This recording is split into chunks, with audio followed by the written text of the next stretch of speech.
राम कृष्ण हरी. आजचा सेवेचा अभंग आहे. शब्दा नाही धीर, ज्याची बुद्धी नाही स्थिर, त्याचे न व्हावे दर्शन, खळा पंगती भोजन.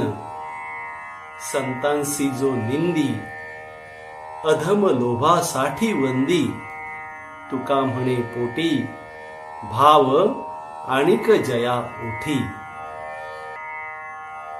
या अभंगामध्ये तुकाराम महाराज म्हणतात की ज्यांच्या शब्दामध्ये धैर्य नाही, ज्यांची बुद्धी अस्थिर आहे, अशा पापी व्यक्तींचे चुकूनही दर्शन घेऊ नये किंवा त्यांच्या पंगतीला भोजनाचा लाभ घेऊ नये.